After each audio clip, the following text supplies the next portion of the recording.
وبعد اعوذ باللہ السمیع العلیم من الشیطان الرجیم بسم اللہ الرحمن الرحیم۔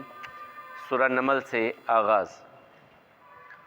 طاسین تلک آیات القرآن و کتاب مبین ہدی و بشریٰ للمؤمنین الذین یقیمون الصلاۃ و یؤتون الزکاۃ وہم بالآخرۃ ہم یوقنون۔ صدقت یا رب العالمین۔ طاسین اللہ عالم بمرادہ، تلک یہ آیات ہیں القرآن قرآن کی، و اور کتاب مبین بڑی واضح، ہدن رہنمائی ہے ہدایت ہے، و بشریٰ اور خوشخبری ہے، للمؤمنین ایمان والوں کے لیے، الذین وہ جو یقیمون قائم کرتے ہیں الصلاۃ نماز کو، ویؤتون اور ادا کرتے ہیں الزکوٰۃ زکوٰۃ کو، وہم اور وہ بالآخرۃ آخرت کے ساتھ، ہم وہی یوقنون یقین رکھنے والے ہیں۔ آخری سبق میں ہم نے سورہ شعراء کے جو پڑھا تھا اس میں اللہ احکم الحاکمین فرماتے ہیں، اے پیارے نبی صلی اللہ علیہ وسلم، آپ کا رب آپ کو دیکھتا ہے جب آپ کھڑے ہوتے ہیں اور جب آپ سجدہ کرنے والوں کے درمیان گھوم رہے ہوتے ہیں، پھر رہے ہوتے ہیں، پھر بھی آپ کا رب آپ کو دیکھتا ہے، یقیناً وہ سننے والا جاننے والا ہے۔ کیا میں تم کو خبر دوں شیطان کن پر اترتے ہیں؟ وہ ہر جھوٹے اور تہمت لگانے والے پر شیطان اترتا ہے۔ وہ ان کی طرف جھوٹی باتیں، سنی سنائی باتیں ان کی طرف ڈالتے ہیں اور ان کی اکثریت جھوٹی ہوتی ہے، اور شعر کہنے والے ان کے پیچھے چلتے ہیں گمراہ لوگ۔ کیا آپ نے دیکھا نہیں ان کو کہ وہ وادیوں میں گھومتے پھرتے رہتے ہیں اور وہ کچھ کہتے ہیں جو وہ کرتے نہیں ہیں؟ ہاں، وہ شعراء جو ایمان والے ہیں، اچھے اعمال کرنے والے ہیں، اللہ کا ذکر کثرت سے کرنے والے ہیں اور انتقام لینے والے ہیں جب ان پر کوئی ظلم کیا جائے، اور ان قریب یہ ظالم جان لیں گے کہ کون سی جگہ پلٹنے کی ہے جہاں وہ پلٹ کر کے پہنچیں گے۔ آگے یہ سورہ نمل ہے۔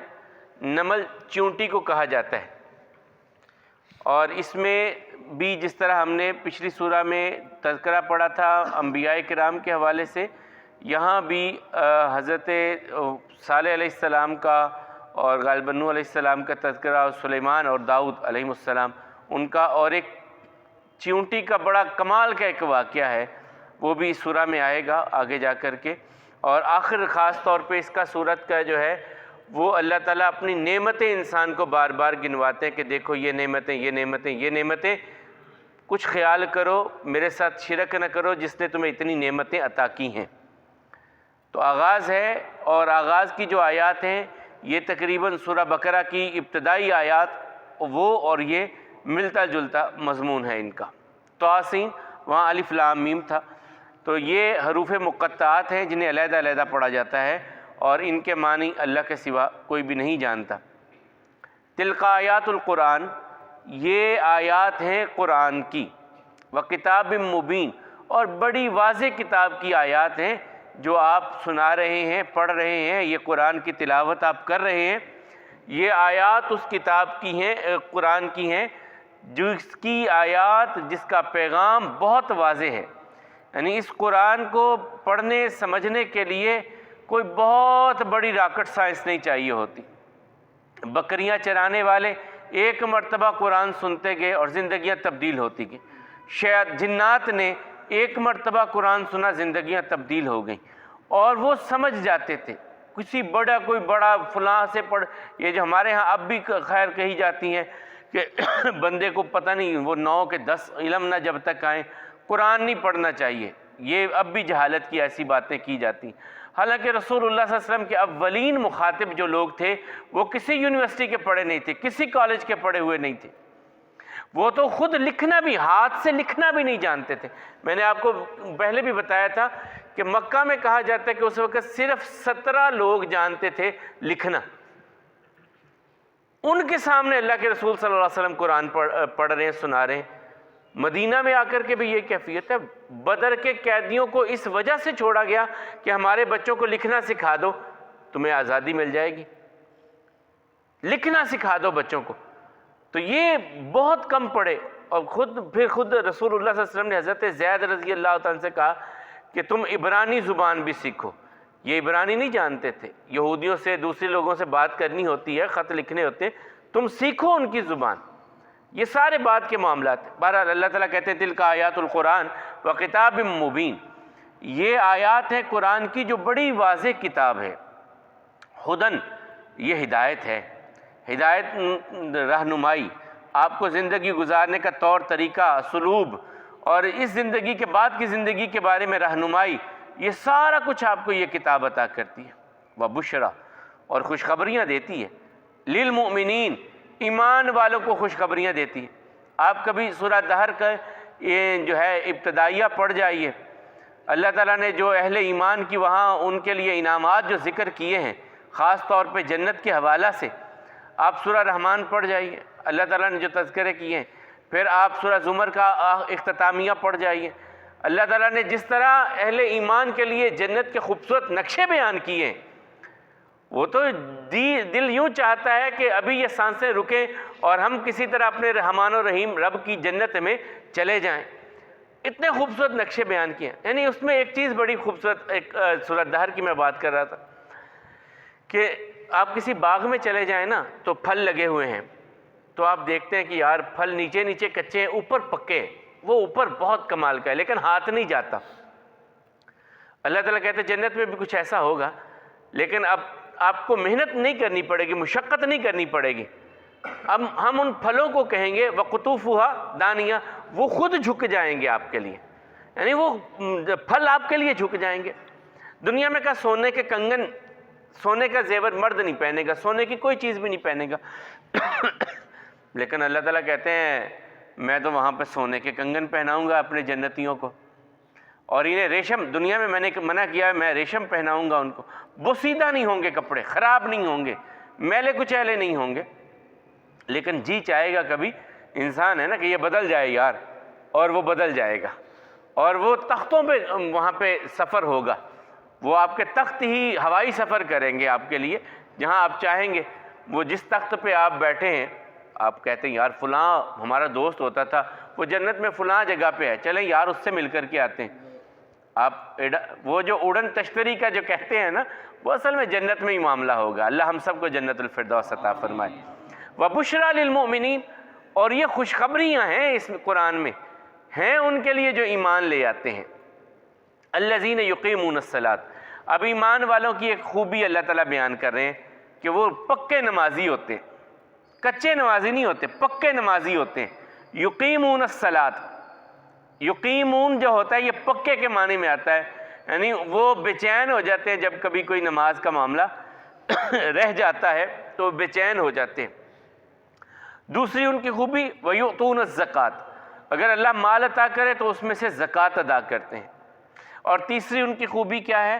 وَهُمْ بِالْآخِرَةِ هُمْ يُوقِنُونَ، وہ آخرت پر یقین رکھتے ہیں کہ اس زندگی کے بعد ایک زندگی ہے، ہم نے اپنے رب کے سامنے کھڑے ہونا ہے، ہم سے ہمارے رب نے ہماری زندگی کا حساب لینا ہے، اور اپنے فضل اپنی رحمت سے ہمیں جنت میں داخل کرنا ہے. جنت و دوزخ کا تصور ان کے ذہنوں میں ہے، آخرت کا تصور ان کے ذہنوں میں ہے. اللہ تعالیٰ کہتے ہیں یہ اس کا یقین رکھنے والے ہیں، یقین رکھنے والے ہیں. یہ آیات ہیں قرآن کی، جو کتاب ہے بڑی واضح، یہ رہنمائی ہے، یہ خوشخبری ہے ایمان والوں کے لیے. وہ ایمان والے جو نماز قائم کرتے ہیں، جو زکوٰۃ ادا کرتے ہیں، جو آخرت کا یقین رکھنے والے ہیں.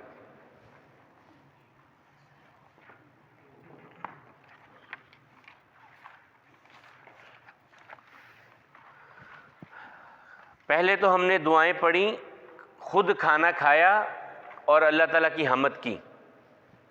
اب جو دعا آ رہی ہے، کوئی آپ کو کھانا کھلائے، 105 نمبر صفحہ پہ کوئی کھانا کھلائے. یہ بھی بڑی بات ہوتی ہے، کھانا کھلانا کسی کو. اللہ کے حبیب علیہ السلام، یہاں یہ وہ دعا نہیں آگے آئے گی، وہ بھی نہیں، اس میں نہیں ہے. رسول اللہ صلی اللہ علیہ وسلم گئے حضرت سعد رضی اللہ تعالیٰ عنہ کے گھر. تو جب وہ وہاں تشریف لے گئے تو ان کے گھر میں اس وقت زیتون تھا اور روٹی پڑی تھی، کوئی سالن وغیرہ کچھ اور، تو انہوں نے وہی لا کے رسول اللہ صلی اللہ علیہ وسلم کے سامنے رکھ دیا۔ حضرت انس رضی اللہ تعالیٰ عنہ کہتے ہیں اتا بخبز و زیت، روٹی اور زیتون لا کر کے رکھ دیا رسول اللہ صلی اللہ علیہ وسلم کے سامنے، فاقلہ، تو رسول اللہ صلی اللہ علیہ وسلم نے کھا لیا۔ یہ نہیں کیا کہ یہ کیا میرے آگے رکھ دیا، کچھ جو سامنے آ جاتا۔ ساری زندگی رسول اللہ صلی اللہ علیہ وسلم نے کھانے میں نقص نہیں نکالا، جو سامنے آ گیا اگر نہیں پسند ہوا تو ہاتھ اپنا روک لیا، یہ نہیں کہا کہ یہ مجھے پسند نہیں ہے، اپنا ہاتھ روک لیا، نہیں اچھا لگا روک لیا بس، تو کہا اس کے بارے میں کچھ نہیں۔ تو حضرت انس کہتے ہیں کہ ہم جب حضرت سعد کے گھر میں گئے تو انہوں نے زیتون اور روٹی رکھی، ہم نے وہ کھا لی۔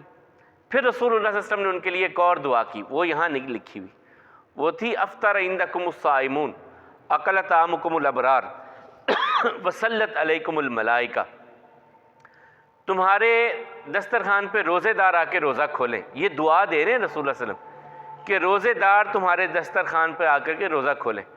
وَأَكَلَ طَعَامُكُمُ الْأَبْرَارُ، نیک لوگوں کے پیٹ میں تمہارا کھانا جائے، تمہارا جو کھانا ہے نیک لوگوں کے پیٹ میں جائے۔ وَصَلَّتْ عَلَيْكُمُ الْمَلَائِكَةُ، اور تمہارے لیے فرشتے اللہ تعالیٰ سے دعائیں کریں۔ یہ کھانا کھانے کے بعد رسول اللہ صلی اللہ علیہ وسلم نے ان کو دعا دی۔ ایک دعا دوسری ہم یہ پڑھنے لگے، اللہم بارک لہم فیما رزقتہم واغفر لہم وارحمہم، اللہم اے میرے اللہ بارک برکت عطا فرما لہم، ان کے لیے، کن کے لیے؟ جنہوں نے ہمیں کھانا کھلایا ہے۔ فیما کس چیز میں برکت عطا فرما؟ فیما رزقتہم، جو تو نے ان کو رزق دیا ہے اس میں ان کے رزق میں برکت عطا فرما۔ وغفر، اور بخش، لہم، ان کے لیے، ورحمہم، اور ان پر اپنی رحمتیں نازل فرما، رحم فرما ان پر جنہوں نے ہمیں کھانا کھلایا۔ تین دعائیں یہاں بھی دی گئی ہیں، ایک تو یا اللہ ان کے رزق میں برکت عطا فرما، دوسری یا اللہ انہیں بخش دے، اور تیسری یا اللہ ان پر رحم فرما، اپنی رحمت فرما۔ تین دعائیں یہاں بھی، اور اس دعا میں بھی تین دعائیں تھیں جو رسول اللہ صلی اللہ علیہ وسلم نے دی ہیں۔ تو جب بھی کوئی بھی آپ کو پانی کا ایک گھونٹ ہی پلا دے نا، یہ کل ایک دعا بہت بڑی آئے گی، وہ وہاں بھی کریں گے، ایک گھونٹ بھی پلا دے پانی کا تو اس کو بھی دعا دیجیے۔ اللہ احکم الحاکمین ہم سب کے رزق میں برکت عطا فرمائے، اور ہم سب کو جو ہے بخش دیں، ہم سب کے سب گناہوں کو، اور اپنی رحمت ہمیں زندگی کی آخری سانسوں تک بلکہ جنت تک، اور جنت میں بھی اپنی رحمت کا سایہ ہم سب کو عطا فرمائے۔ اقول قولی ھذا والحمد للہ، استغفر اللہ لی ولکم ولسائر المسلمین۔ سب ساتھی